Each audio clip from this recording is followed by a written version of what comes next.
Canto 2. Eternal Secrets Revealed. Sanjay spoke. To Arjuna, who was thus depressed, sorrowful, distraught and distressed, teary-eyed, remorseful and devoid of hope, the following words Krishna spoke. Words of the divine Krishna. Arjuna, from where has this delusion, so untimely within you, arisen? This behavior doesn't behove brave hearts, seekers of fame or heaven, nor stalwarts. Yield not to this impotence of action. Not worthy of you is such a renunciation. This base weak-heartedness has no relevance. Give this up. Stand up, O warrior of eminence. Arjuna replied, Tell me how, as with weapons equipped, stand revered Bhishma and Drona in my sight. Both these great souls I have always worshipped. Even in dreams, them I cannot fight. Instead of killing the experienced teachers mighty, even a life spent begging for alms is worthy. For a desire of wealth, if I kill them, the worst of dreaded sins will loom on my head. Killing my foes, my Kauravan brothers, I firmly refuse. From these two outcomes, how can one choose? Our defeating them or our being defeated, as both ways my own life shall be desecrated. I ask to you in this state of confusion, tell me my right course of action. Thus, afflicted and infected by fear, I seek your refuge. Show the way, teacher. I am unable to see what will drive my numbness away. Overwhelming me, this sorrow is here to stay. No happiness will come from any earthly aristocracy, neither godhood nor by an absolute supremacy. Sanjay said, To Arjuna the mighty, who had even mastered sleep, to he who was unstable and in darkness deep, O king, to him Shri Krishna then spoke. The warrior within Arjuna he sought to provoke. To him the divine Krishna thus exclaimed, standing in the middle of the warfield, he proclaimed, in a voice laced with a mild tinge of laughter. Between both armies, he spoke in this manner. The voice of Krishna. You weep for whom tears shouldn't be shed, yet you speak the language of the enlightened over those who are or who are going to be dead. One mustn't grieve. This, the wise have clearly said. There was never a time when I existed not, neither a time when you nor these kings were not. In the future too, such a time the world won't see, when every single one of us will not be. Just as your soul, when in this body, silently resides, childhood, youth and old age, it consensually abides. After leaving this body, another one it acquires. The wise grieve not and know that the soul never expires. Arjuna, your physical body and senses suffer and wear. Heat, cold, joy and misery's effects they have to bear. Know them to be fleeting sensations of body and mind. They too shall pass. Endure, you shall thus find. Who by these sensations are not imbalanced or affected, who in happiness and pain remain poised and unaffected. O Arjuna, only such men with the strongest foundation are deep enough to attain the liberation. Falsehood is that which holds no authority, and truth is omnipresent in every territory. The essence of both have been shown by the wisest of seers, to whom it was known. This truth of the indestructible self you must see. From the same self the visible world came to be. And there is no one on earth who is so capable of destroying that self which is undestroyable. The physical body is untrue and perishes. This has been known without doubt over the ages. Its proven mortality, why do you question? Brace yourself to fight, O Bharat's son. Those who think that they kill this self, or those who think that the self is dead, are both in their ignorance only misled, as the self is neither the killer nor the killed. Neither is the self born, nor does it get killed, neither is it created, nor will it ever be destroyed. The self is primeval and ancient and birthless, deathless, even when the physical body perishes. The knowledge of the self that is ageless is that it is true, indestructible and birthless. So again, who is the man who is the killer? And who is the man who is killed? Just like old garments are discarded when shoddy, and thus for newer clothes they make way, the old physical bodies too are cast away by the self, which then acquires a new body. That which no weapon can decapitate, that which no inferno can incinerate, that which even the waters can wet not, and which the mighty winds can dry not. This self, indestructible and incombustible, is immutable, imperishable and insoluble. In its inertial stillness it is omnipresent, ageless and timeless. Everywhere it is present. This invisible self by mind cannot be conceived. About the blemishless self thus is said and perceived. This knowledge of the self you must realize and see. Indeed, how pointless it is for you to lament or grieve.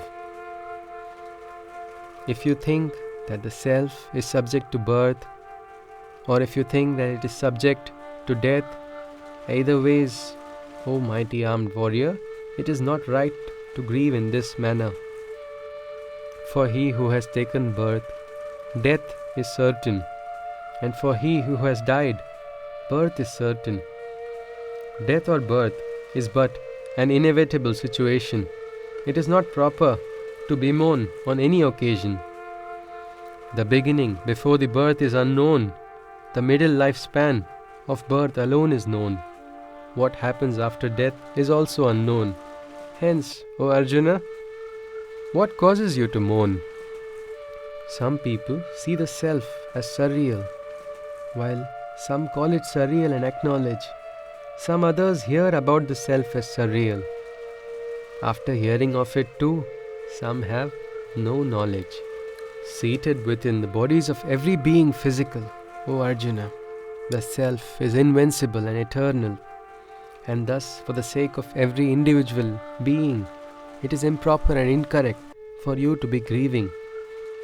Your dharma, moral duty you must consider, and from it you most definitely mustn't falter. For the warriors who to uphold the right fight, nothing is most appropriate but to defend the right. When such a bellicose moment abruptly presents, on its own accord, it opens the doors of heaven. The warrior, O Arjuna, only joyfully consents, for they consider this chance sacred and God-given. But if you, in this battle for justice, do not participate, and your duties you fail to dissipate, you will gain no fame for this sin of inaction, but instead bear the consequences of abstention. And also all the people shall speak for eternity of this ill action, harboring only disrespect. For those who by their deeds have earned respect, even death is far more glorious than notoriety. Out of fear you have deserted the war, so of you the greatest of warriors shall think. The esteem that you have earned you will scar. From your stature and grace you will fall and sink. Your enemies shall insult your adeptness, ridiculing your prowess as ineptness. Alas, how painfully agonizing this shall be. Anything worse than this do you see? In this mighty battle to uphold the right, even the heaven's doors shall open on defeat. Or your victory the whole earth shall joyously greet. Success is certain. Arjuna, rise up and fight. In both sorrow and joy, if you hold your poise, in either profit or loss, by not seeking a choice. If you wage this war with this state of mind, certainly there is no sin that you will incur or find. Listen to what now I am going to reveal. The knowledge, O Arjuna, that lifts the wheel. That most ancient yoga of knowledge, which liberates one from karma's bondage. Here, the actions once begun bring no losses, or any negative results or consequences. Even the smallest action, done in the right manner, can protect one from the greatest danger. The decisive selfless intelligence, all as one perceives, and is unifying, O beloved son of the Kuru clan. But the divisive intelligence of desirers has a wide span that splits like a tree's countless branches and leaves. With eloquence and flowery language, men orate, despite limited intelligence, when they narrate, quoting the Vedas with their pseudo-interpretation, they dismiss the divine origin of the world's creation. Desiring deeply the fruits of worldly wealth, lustfully they seek the heavens and good birth. Ritual-like their actions further merely one motive, to achieve through every sacrifice a material objective. In the fruits of every action, their senses are held sway, allude, their fickle minds meekly wander away. Such people whose intelligence is thus unfocused never attain contentment and are always depressed. O Arjuna, it is in the Vedas that the truth is contained. The threefold qualities within man are explained. The true state wherein every desire is conquered, and the net non-dual consciousness that is acquired. Just as all the usefulness of water in a well is all encompassed in a reservoir replete, so too is all the Vedic knowledge as well, known to him who has the self-realization complete. Vested you are with the authority to perform, but not seek your actions' fruits in any form. When, by the fruits of actions, you aren't motivated, from discharging your duties, you never get deviated. Perform your every action in this yogic way. All attachments, Arjuna, you must throw away. From accomplishments and loss, find your release. Then shall you attain the yogic poise and peace. O Arjuna, the pursuit of fruit is only base and ignoble. This is yoga's essence, as per the knowledgeable. Seek refuge in its principles practicable, because seekers of fruits of actions are despicable. With this knowledge, in this very world itself, from good and bad actions, one can free oneself. Knowing this, engage yourself in this karma yoga. Detachment, yet excellence in works, is only yoga. The most enlightened amongst men are thus aware, and for the fruits of efforts they don't care. Liberated from the bondages of birth they stand, and in the highest conscious states they land. When the mind thus illumined becomes, and the desire's web it overcomes, one becomes free, detached, and undisturbed towards all that was and all that will be heard. When from the disturbances of all that is heard, you become steady and unperturbed, an awakened state of samadhi is then attained, and the union with the cosmic divine is obtained. Arjuna asked, O Krishna, what is this state awakened? What are the indications and signs observed? How does such a person in samadhi talk? How does he sit? How does he walk? Shri Krishna spoke, Arjuna, when a person gives up all the desires that the mind conjures and aspires, and is steady and immersed only in the self, such a person dwells in the state of the awakened self. When one suffers not in times of distress, and in happiness exuberance one doesn't express. When you see someone free from anger and fear, it is clearly understood that a sage is near. Such a person who is thus detached, and to neither virtue nor sin is he attached, when in all moments a poise is maintained, the awakened mind he is said to have attained.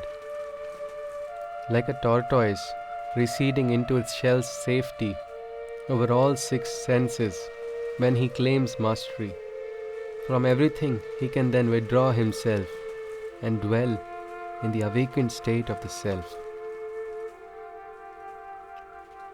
The sensual temptations one may strongly desist, and all attractions one may control and resist, but still the yearning may remain and persist. For the awakened one only, even desire's root doesn't exist. O Arjuna, even amongst men who are wisest, even those who make the efforts hardest, the senses agitate them to go astray, and these defeated minds lose their way. Capable of controlling the senses is only he who focuses and meditates upon me. For when the sensual distractions one overcomes, his intelligence awakened and illumined becomes. Those intellectuals who over subjects contemplate, attached to those subjects, lost they become, and in their attachment they are by desire overcome, and by desires within themselves anger they generate, and in anger they become hoodwinked by delusion. In delusion their memory only gets clouded. In this forgetfulness their wisdom is destroyed, and this loss of wisdom furthers their annihilation. When one bereft of hatred and desires lives, and no authority to his senses he gives, that champion who reigns in attraction is blessed with the awakened self-satisfaction. Unhappiness in all its forms ends, and all sorrows away this blessing sends, filling the seeker's mind with ethereal joys. He attains the perfect wisdom's poise. He whose wisdom is not focused, his emotions are also uncontrolled. Uncontrolled emotions only spread disquiet around, and without peace, can happiness ever be found? Wandering to the whims of the senses, the mind to its own preferred sense attaches.